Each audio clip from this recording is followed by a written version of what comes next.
કેવી રહી તમારી આજની સવાર? સરસ તો નહીં જ રહી હોય, કારણ કે મોંઘવારીનો બીજો એક ડોઝ જો લાગી ગયો છે.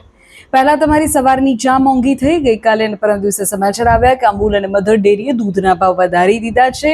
પછી પેટ્રોલ ડીઝલ મોંઘું થઈ ગયું, એટલે ઓફિસ જવા માટે હવે તમે જે વાહન લઈને જાઓ છો એમાં પેટ્રોલ ડીઝલ મોંઘું પડશે. અથવા તો જો તમે રિક્ષામાં જાઓ છો, સીએનજી પણ મોંઘું થઈ ગયું છે, એટલે એમાં પણ વધારો આવશે વહેલા મોડું.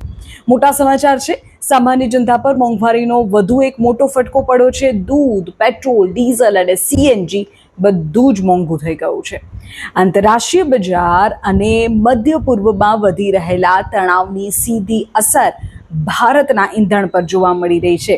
તમે જુઓ, એક તરફ ચૂંટણી શાંત થઈ ગઈ છે, યુદ્ધમાં હજુ અશાંતિની સ્થિતિ છે, તણાવની સ્થિતિ છે. થોડા દિવસ પહેલા પીએમ અપીલ કરે છે કે હવે ઇલેક્ટ્રિક વાહન તરફ વળો, પેટ્રોલ ડીઝલનો ઉપયોગ ઓછો કરો, પબ્લિક ટ્રાન્સપોર્ટેશનનો ઉપયોગ કરો. અને સમાચાર આવે છે કે પેટ્રોલ ડીઝલમાં હવે વધારો થઈ ગયો છે. પેટ્રોલ અને ડીઝલના ભાવમાં લીટર દીઠ 3 રૂપિયા વધ્યા છે. નવા ભાવની જો વાત કરીએ તો દિલ્હીમાં હવે પેટ્રોલની કિંમત 97.77 પ્રતિ લીટર અને ડીઝલની કિંમત 90.67 પ્રતિ લીટર થઈ ગયું છે.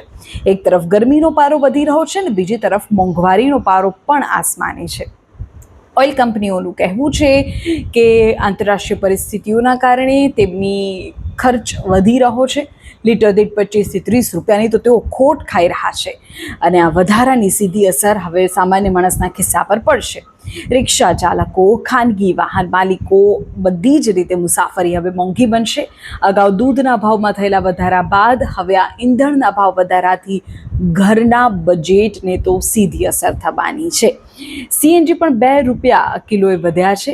મધ્ય પૂર્વમાં તણાવ અને ક્રૂડ ઓઇલની કિંમતોમાં વધારો તેનું મુખ્ય કારણ માનવામાં આવી રહ્યા છે. ભાવ વધારા પર આપનું કહેવું શું છે? કમેન્ટ કરો.